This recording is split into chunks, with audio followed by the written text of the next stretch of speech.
வணக்கம். இன்றைய ஆழமான அலசலுக்கு உங்களை வரவேற்கிறோம். உங்களுக்கு சொந்தமா ஒரு தொழில் தொடங்கணும்னு ஒரு கனவு இருக்கா? இல்ல, ஏற்கனவே அந்த பயணத்துல இருக்கீங்களா? அப்படி இருந்த நீங்க சரியான இடத்துக்கு தான் வந்திருக்கீங்க. ஆமா. நாம இன்னைக்கு பிசினஸ் தொடங்குறதுல இருக்கிற ஒரு முக்கியமான விஷயத்தை பத்தி பேசப் போறோம்.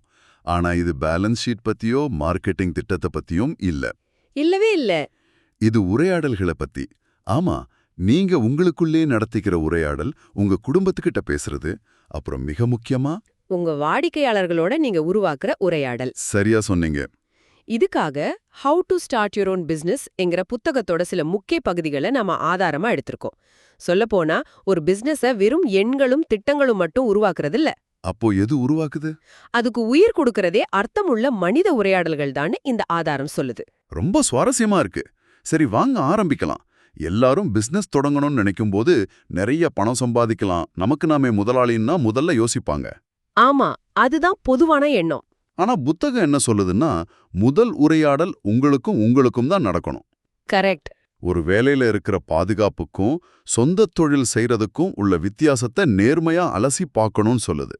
ஆமா, ஒரு வேலையில இருந்தா மாசம் சம்பளம், மெடிக்கல் இன்சூரன்ஸ், லீவ் நாட்கள்னு ஒரு பாதுகாப்பு வட்டம் இருக்கும் இல்லையா? நிச்சயமா, கூட வேலை பார்க்கறவங்களோட சேர்ந்து ஒரு டீமா உணர்றது ஒரு பெரிய பிளஸ். ஆனா அங்க உங்க வருமானத்துக்கு ஒரு எல்லை இருக்கு.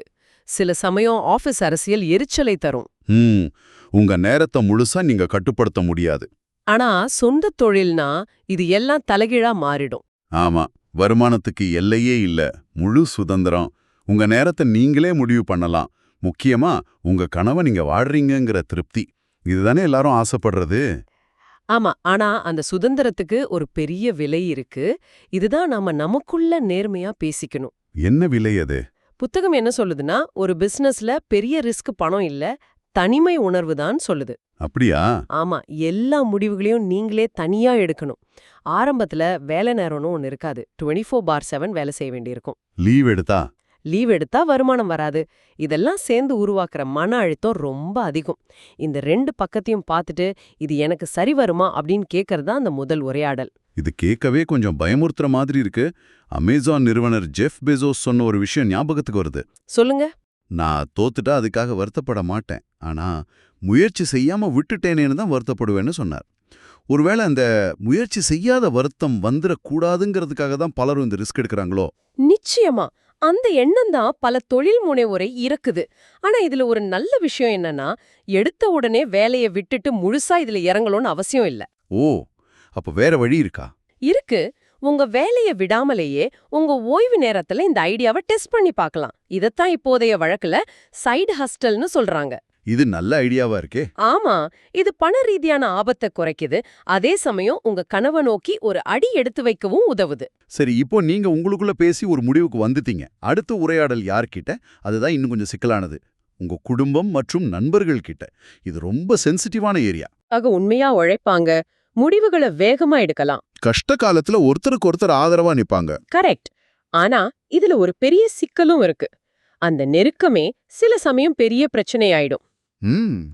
எப்படின்னு கொஞ்சம் விளக்கமா சொல்லுங்களேன். அதாவது, அவன் என் தம்பிதானே, லேட்டா வந்தா என்ன, ஒரு தொழில்முறையற்ற அணுகுமுறை வரலாம். ஓ, குடும்பத்துக்குள்ள இருக்கிற தனிப்பட்ட கோபதாபங்கள் பிசினஸ பாவிக்கலாம். சரியா சொன்னீங்க. நான் வயசுல பெரியவன், நான் சொல்றதான் கேட்கணும்னு அதிகாரம் செலுத்தலாம் இல்லையா? ஆமா, இது நடக்க வாய்ப்பு இருக்கு.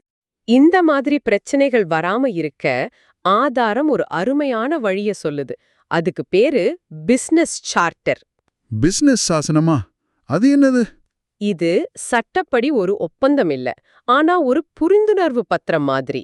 ஒரு நிமிஷம், குடும்பத்துக்குள்ள போய் ஒப்பந்தம் பத்திரம்னு பேசினா என் மேல நம்பிக்கை இல்லையான்னு ஒரு பெரிய சண்டையை வெடிக்குமே. அந்த மாதிரி ஒரு சூழலை எப்படி சமாளிக்கிறதுன்னு புத்தகம் ஏதாவது சொல்லுதா? அருமையான கேள்வி. புத்தகம் அதையும் தெளிவா சொல்லுது. இத ஒரு ஒப்பந்தமா பார்க்காம வேற எப்படி பார்க்கணும்? நம்ம உறவு நல்லா இருக்கணும், பிசினஸும் நல்லா நடக்கணும்னா சில விஷயங்களை ஆரம்பத்திலே தெளிவா பேசி வச்சுக்கலாம்னு ஒரு உரையாடலை தொடங்கணும். என்ன மாதிரி விஷயங்கள்? யாருக்கு என்ன பொறுப்பு, சம்பளம் எப்படி, லாபத்தை எப்படி பிரிக்கிறது, ஒருத்தர் லீவ் எடுக்கணும்னா என்ன விதிமுறை, கருத்து வேறுபாடு வந்தா எப்படி பேசி தீர்க்கறதுன்னு எல்லாத்தையும் எழுதி வச்சுக்கணும். அப்போ இது உறவை கெடுக்காது? இல்ல, மாறாக உறவை பாதுகாக்கும் ஒரு கருவி. ஓ, அப்போ இதை ஒரு நம்பிக்கையின்மை அடையாளமா பார்க்காம ஒரு பாதுகாப்பு ஏற்பாடா பார்க்கணும். அதேதான். புத்தகத்துல ஒரு பழமொழி இருக்கு, வேகமா போனோம்னா தனியா போ, தூரமா போனோம்னா சேர்ந்து போன்னு. அந்த சேர்ந்து போறதுக்கு இந்த மாதிரி தெளிவான உரையாடல்கள் ரொம்ப முக்கியம். சரியா சொன்னீங்க. சரி, இப்போ உங்களுக்குள்ள பேசிட்டீங்க, உங்க குடும்பத்தையும் சம்மதிக்க வச்சிட்டீங்க. ஆனா இதெல்லாம் யாருக்காக? உங்க வாடிக்கையாளர்களுக்காக தானே? ஆமா, அவங்க தான் முக்கியம். அவங்க கிட்ட பேசாம இந்த கதையே முழுமையாகாது. ஒரு பிசினஸ் ஜெயிக்குமா தோக்குமான்னு முடிவு பண்ற அசல் உரையாடலே இங்க தான் ஆரம்பிக்குது. நிச்சயமா. இது வெறும் பொருளை விக்கிறதுக்கான உரையாடல் இல்ல, அவங்கள உண்மையா புரிஞ்சுக்கிறதுக்கான உரையாடல். முதல் படி என்ன? முதல் படி உங்க வாடிக்கையாளர் யாருன்னு கண்டுபிடிக்கிறது. அவங்கள 4 முக்கியமான பிரிவுகளா பிரிக்கலான்னு புத்தகம் சொல்லுது. முதல்ல மக்கள் தொகை, டெமோகிராஃபிக். அவங்க வயசு, பாலினம், வருமானம் என்ன. அடுத்து புவியியல், ஜியோகிராஃபிக். அவங்க எங்க இருக்காங்க? ஒரு குறிப்பிட்ட நகரத்திலயா இல்ல ஆன்லைன்ல உலகம் முழுவதுமா? கரெக்ட். மூணாவது உளவியல், சைக்கோகிராஃபிக். இதுதான் ரொம்ப சுவாரஸ்யமான பகுதி. அது என்ன உளவியல்? அவங்களோட வாழ்க்கை முறை, கொள்கைகள், அவங்க எதை மதிக்கிறாங்க. உதாரணமா, ஒரு காஃபி ஷாப் வச்சிருக்கீங்கன்னா உங்க வாடிக்கையாளர் வேகமா ஒரு காஃபியை வாங்கிட்டு போறவரா இல்ல அமைதியா உட்கார்ந்து புத்தகம் படிச்சுக்கிட்டே காஃபி குடிக்கிறவரா? ஓ, இது ஒரு நல்ல உதாரணம். நாலாவது நடத்தை, பிஹேவியரல். அவங்க எப்படி ஷாப்பிங் பண்றாங்க, ஆன்லைன்லயா இல்ல நேர்லயா? தள்ளுபடிக்காக வாங்குறாங்களா இல்ல பிராண்ட் வேல இருக்கிற நம்பிக்கையில வாங்குறாங்களா? ஆமா, இந்த 4 விஷயத்தையும் ஒன்னா சேர்த்து பார்த்தாதான் உங்க வாடிக்கையாளர் யாருங்கிற முழு சித்திரம் கிடைக்கும். ஒரு நிமிஷம், இந்த மாதிரி வாடிக்கையாளர்களை பிரிச்சு பார்க்கறதுனால என்ன பெரிய லாபம் வந்துற போது? அங்கதான் விஷயமே இருக்கு. ஒரு புள்ளிவிவரம் என்ன சொல்லுதுன்னா, இந்த மாதிரி வாடிக்கையாளர்களை சரியா குறி வச்சு அவங்க கிட்ட பேசுறதன் மூலமா ஒரு நிறுவனத்தோட வருமானத்தை 760% வரைக்கும் அதிகரிக்க முடியுமா? என்னது 760%? நம்பவே முடியலையே. இது ஏதோ தப்பான நம்பர் மாதிரி இருக்கு. வெறும் வாடிக்கையாளர்களை பிரிக்கிறதுனால எப்படி இவ்ளோ பெரிய மாற்றம் வர முடியும்? அந்த புத்தகம் இதை விளக்குதா? விளக்குது. இது ஒரு உறவை வளர்க்கிற மாதிரி. உறவா? ஆமா. முதல்ல ஒருத்தர் உங்ககிட்ட வரார். அவர் ஒரு முறை வாங்குபவர். உங்க பொருளோ சேவையோ அவருக்கு பிடிச்சு போச்சுன்னா அவர் திரும்பவும் வர்றார். அப்போ அவர் தொடர் வாடிக்கையாளர் ஆகிறார். சரி, அதுக்கு பிறகு? அதுக்கப்புறம் நீங்க அவருக்கு சின்னதா ஒரு பிறந்தநாள் வாழ்த்து அனுப்புறீங்க. இல்ல அவருக்கு பிடிச்ச பொருள்ல ஒரு சின்ன தள்ளுபடி கொடுக்கறீங்க. அப்போ என்ன ஆகும்? அப்போ அவர் தன்னை முக்கியமானவரா உணர்றார், மதிப்புமிக்க வாடிக்கையாளரா மாறுறார். இது உறவோட அடுத்த கட்டம். ஓகே.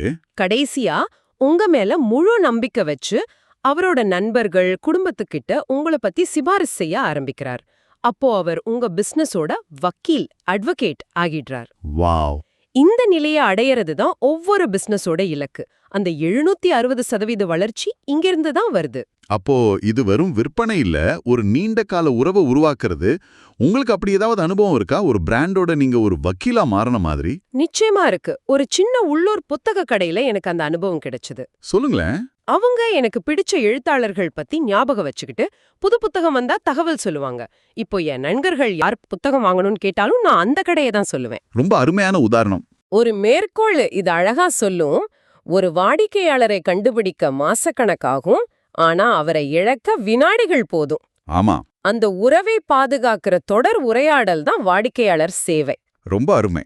அப்போ ஒரு பிசினஸ்ங்கிறது ஒரு தனித்தீவு கிடையாது. நமக்குள்ள பேசுறோம், குடும்பத்துக்கிட்ட பேசுறோம், வாடிக்கையாளர்கிட்ட பேசுறோம். ஆனா மத்த பிசினஸ்களோட பேசுறதும் முக்கியம் தானே? அது மிக மிக முக்கியம். இத கூட்டணிகள்னு சொல்லலாம். இதுல 2 வகை இருக்குன்னு ஆதாரம் சொல்லுது. என்னென்ன? ஒன்னு கிடைமட்ட கூட்டணிகள், ஹாரிசான்டல் அலையன்சஸ். அதாவது உங்க துறையிலேயே இருக்கிற இன்னொரு கம்பெனியோட சேர்ந்து வேலை பார்க்கிறது. ஒரு நிமிஷம். ஏன் போட்டியாளரோட நான் ஏன் சேர்ந்து வேலை செய்யணும்? அவங்க நம்ம வாடிக்கையாளர்களையும் பிசினஸ் ரகசியங்களையும் திருடிட்டா என்ன பண்றது? இதுல இருக்கிற ஆபத்துகளை பத்தி ஆதாரம் பேசுதா? நல்ல கேள்வி. நிச்சயமா ஆபத்துகள் இருக்கு. ஆனா சரியான புரிதலோட செஞ்சா நன்மைகளும் அதிகம். உதாரணமா ஒரு தெருவுல இருக்கிற 2 சின்ன ரெஸ்டாரண்ட்கள் போட்டியாளர்கள் தான். ஆனா அவங்க 2 பேரும் சேர்ந்து ஒரு உணவு திருவிழாவை அந்த தெருவுல நடத்தினா 2 பேருக்குமே வியாபாரம் அதிகமாகும். ஓ, இது ஒரு வின்-வின் சூழ்நிலை. அதேதான்.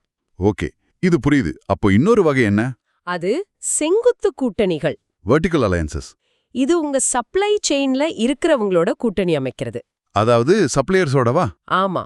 நீங்க ஒரு ஆடை டிசைனர்னா உங்களுக்கு நூல் சப்ளை பண்றவங்களோடயோ இல்ல உங்க ஆடைகளை டெலிவரி பண்ற குரியர் கம்பெனியோடயோ ஒரு நல்ல உறவை வளர்த்துக்கிறது.